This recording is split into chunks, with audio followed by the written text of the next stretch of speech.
Now I want to look into one of the executive departments. The graph that you're looking at right now, for those of you who can see this, is a graph that shows the internal structure of the Department of Labor.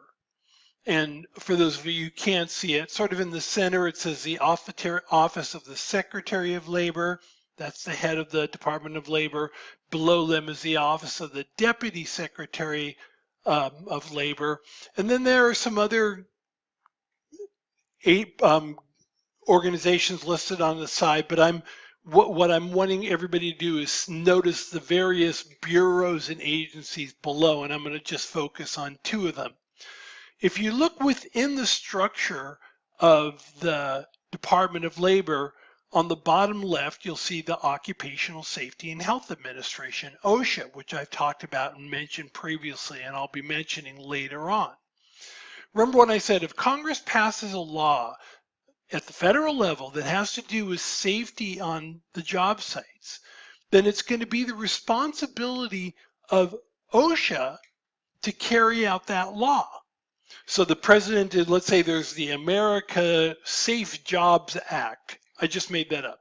The America Safe Jobs Act is passed by Congress. President signs it into law. President's job is to carry out the law. He gives it to the Secretary of Labor. The Secretary of Labor looks at it. Well, actually, the Secretary of Labor probably gives it to the Deputy Secretary, but let's not worry about that.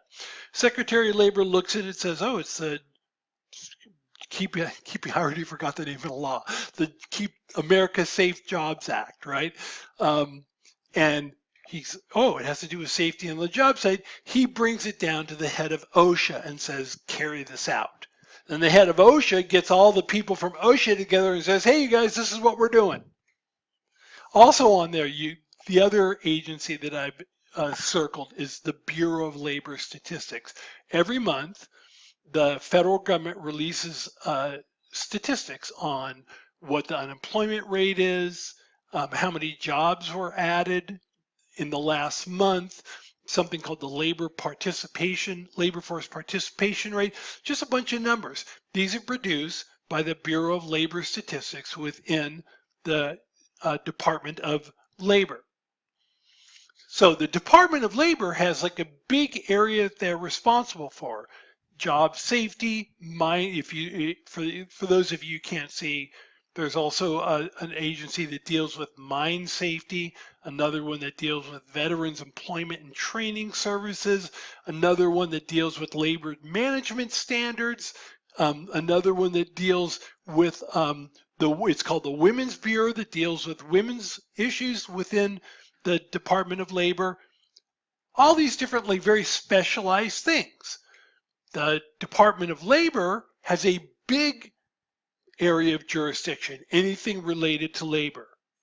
These individual bureaus and agencies have a more specialized focus. They focus on a particular thing.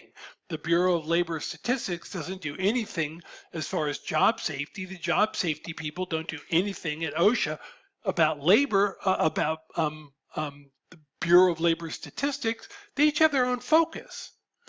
And so what I want you to think about is, does that remind you of anything, that structure where you have one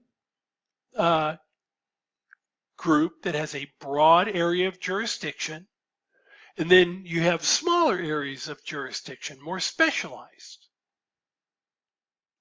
Well, hopefully some of you thought, yeah, Phil, that's like the committees and the subcommittees. That's exactly right. It's structured the same way. Department of Labor deals with big issues, and then, deals with a whole bunch of things, but then these individual bureaus and agencies deal with smaller, more specialized areas because they're the experts in those particular areas. And that gets to the question of, why do we have a bureaucracy? But I'll come to that in a second, because I want to introduce one more part of the bureaucracy: government corporations. Now, government corporations are this unique kind of thing. Again, we're talking at the federal level. A government corporation is an agency that functions like a business, that sort of just looking from the outside in, you'd think, oh, it's just like a regular private business owned by, private individuals. But in fact, it's owned by the government. Each of these government corporations perform some important economic activity that, in the judgment of the people within the government, private businesses can't handle on their own. And so the government is doing it. So can you think of a something that looks like a business, that seems to function like a business, but it actually isn't? It's owned by the government. It's not a privately owned company. It's not owned by an individual. It's not owned by stockholders. It's the government. I'll give you a clue. For one of them, you probably deal with them every single day.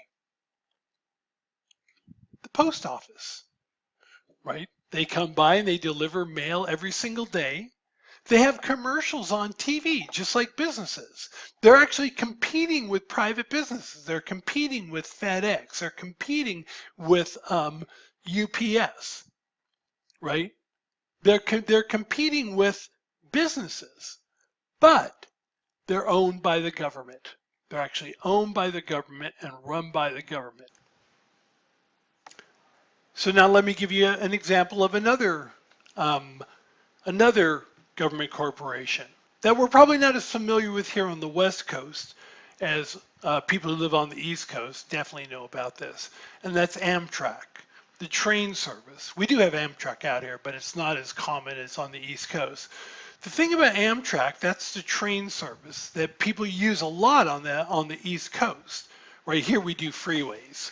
Right there they do the trains, and Amtrak is one of them.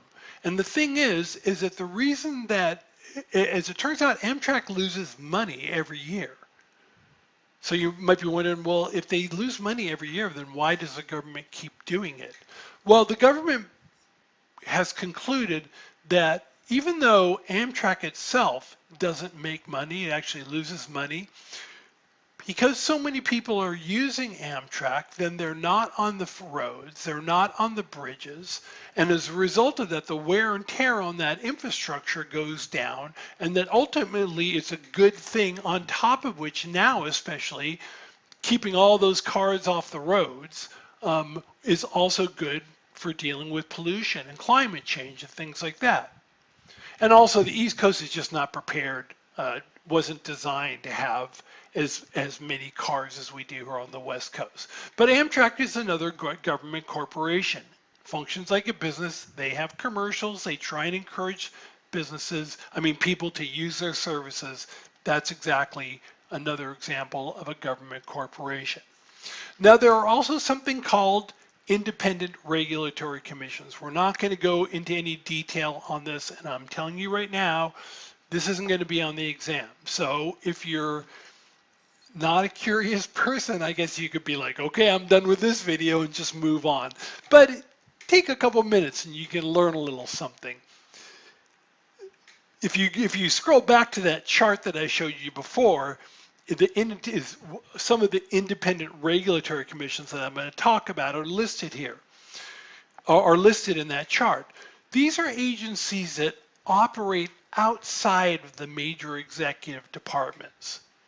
And the reason they do so is they're intended to function somewhat independently of the White House. They're supposed to function sort of independently of the president, and the president isn't supposed to sort of have too much control over these particular entities. Let me give you some examples. Again, we're talking at the federal level. The Federal Election Commission. The Federal Elections Commission is the commission that's responsible for overseeing federal elections. Well, we need people to oversee the elections, but we probably don't want the president to have too much influence there, right? Because the president could use that influence supposedly to do bad things. And so when it was created as an independent regulatory commission, somewhat outside of the control of the president. Same thing with the Securities and Exchange Commission. The Securities and Exchange Commission regulates the stock market, essentially, right? And the way the stock market runs. And once again, it's probably best that you don't have presidents going in there and trying to have too much influence over what the Security and Exchange Commission does. You don't want it to switch from administration to administration. Markets like stability. And so the Security Exchange Commission is an important commission, an important agency, but not necessarily under the direct control of the president, where we want presidents to have too much influence in those areas. Now, again, this isn't going to be on the exam, and that's a really cursory sort of description of them, but I would have felt like I didn't talk about it fully if I didn't mention that part of the bureaucracy. Now, in the next videos, we're going to talk about the power of the bureaucracy and why the bureaucracy is important, and that you have to watch.